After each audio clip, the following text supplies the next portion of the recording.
We will go over some examples. So we will solve complete problem. Just to show you how to define name constants. And also I have a purpose of giving the students this example to show you that you must be careful when you write equations that is mixed with data types, or using operations like arithmetic operations like addition, multiplication on integers. You have to be very careful on that. So let us solve this equation. The area of a triangle is computed by taking half of the product. Product means here multiply. So the area of the triangle is computed by taking half the product, نصف حاصل ضرب, its base, and height, قاعدة في الارتفاع. And this is the equation.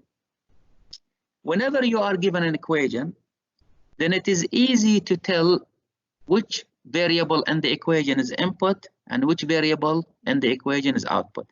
Here we have three variables: area, base, and height. And you know that you cannot compute area without knowing base and height. So base and height should be input. You ask the user for those two values, and you should compute the area by writing equation after the user input base and height. Sometimes the question doesn't say what you have to do, but you can conclude this from the equation itself. So write a program that reads. So already it's telling you to read base and height. So base and height will be input. However, you already knew that from the equation that base and height would be input. But the question is also telling you that base and height will be input, and you should display the area. So display the area will be output, and you get the area after you implement the calculation. So this is a slide 23. And so usually if I have more than one question on one slide, I give the program name by the slide followed by the problem number. So I will switch now to JGrasp. So on the left hand side, we have our folders from previous exercises, and today March is 15. So I have already created a project. So we will keep all programs we solve today in this file, in this folder. So we will create one, new, Java file, and we will just write the lines that are essential for every Java program. So it will be public class, and this will be slide. So slide 23, problem 1. So why I am doing this? So that when you get the exercise, you know exactly which solution to which problem. So this program is for the problem that exists on slide 23, problem number 1. Public static void main string args arguments, and we will start our program inside. Since we are going to read from the user, then we need to prepare our program for input. So we need to import java.util.scanner, or you can use a star, and this will import all classes that exist in the package util, including a scanner. But we don't want to include everything, but this is another option that you can include everything. So I will just leave it as it is. Inside, we will have a place for our data declaration. As you remember in last lecture, I advise you not to define variables anywhere in your program, because you will define them on separate places. And whenever you want to check a variable, then you have to look for it in the program. But if you have a special area for your data declaration, then it is easy to check your variables in one place. First, we need to create a variable for the keyboard, and I will call it KBD. New scanner system.n. So we have a variable for the input called KBD. So if you want to read from the user, remember to use this variable with a method, either next integer, next double, and etc. Initially, we need 3 variables. They are double because remember area can have fraction. So area is not integer because we could have a base that is 2.5 maybe centimeter. So the variables will be double. So we need one for base and one for height and one for the area. Here a note, maybe I have said this not before. Whenever you define variables, don't give them names like X, Y, Z, like in mathematics. Because if you name them that way, then if someone reads your program will not understand what is the purpose of this variable. What is the function of this variable? But if you write the name of the variable base, for example, then it is clear that this is a variable for the base of the triangle. So name your variables according to their usage. Okay, what is the purpose of this variable? Just give it a name. Next will be the input. So we will ask the user. I can ask the user to input both base and height in one message, or I can put separate messages. The first message will ask for the base, the second message will ask for the height. So let us write one message for both of them. System.out.println, and I'm going to read them. Read the base and height on the next line, not on the same line as the message. So we will say enter the base and height of the triangle.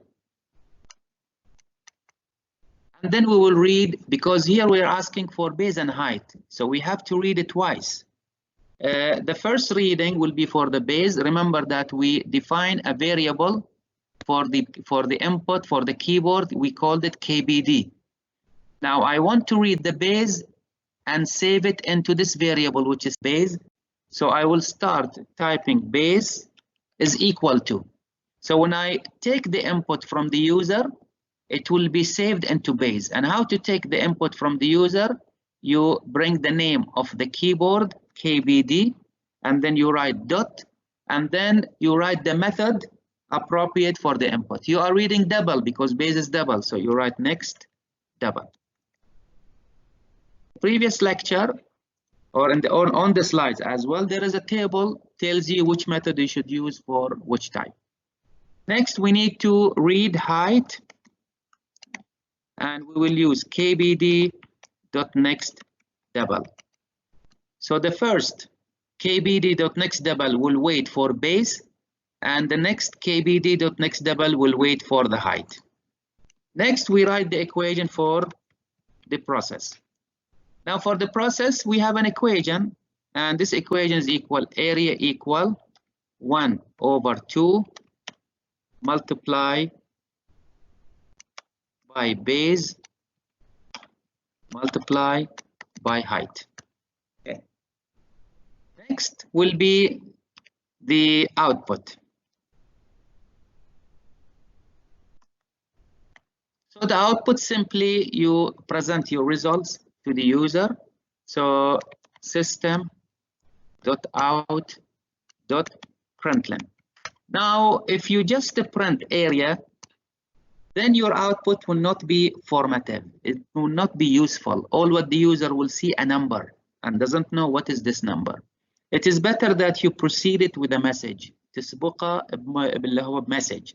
So before you display the value of the area, put a message and tell the user what is this value. So you say the area of the triangle is.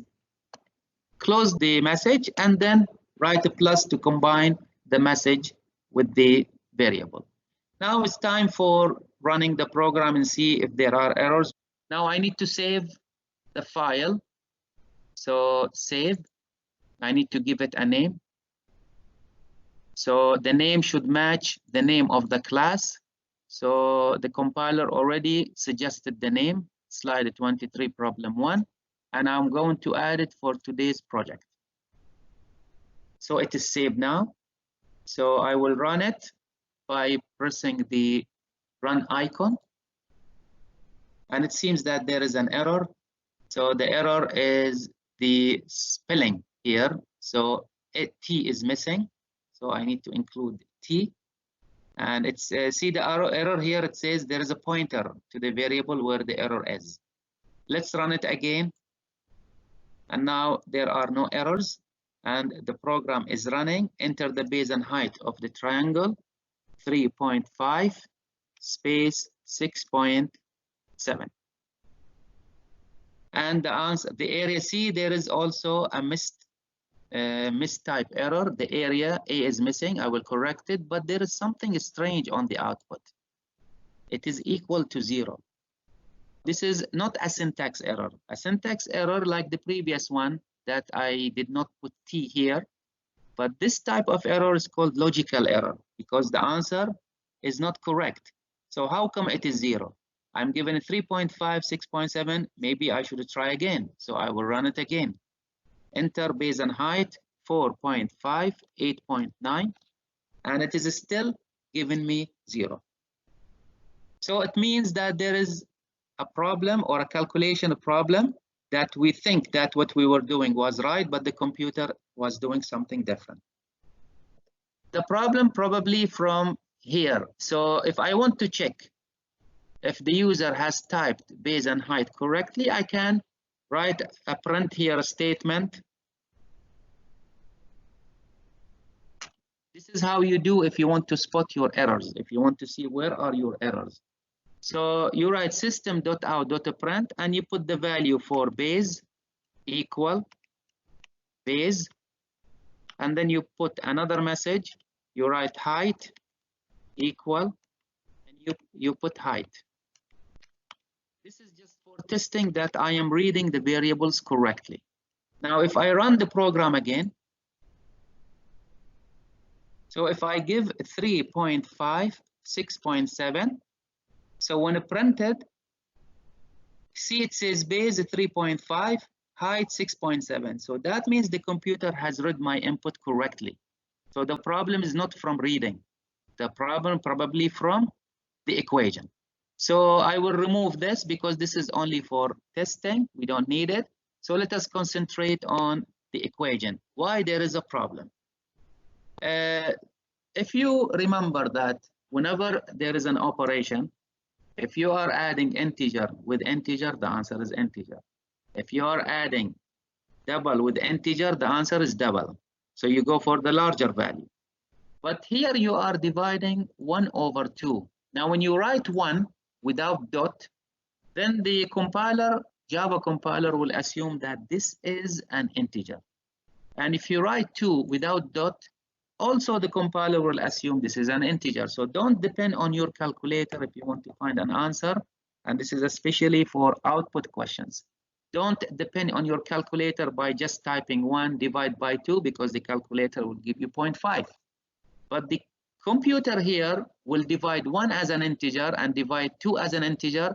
It will give you the integer part of the answer. The answer is 0.5. So the integer is 0.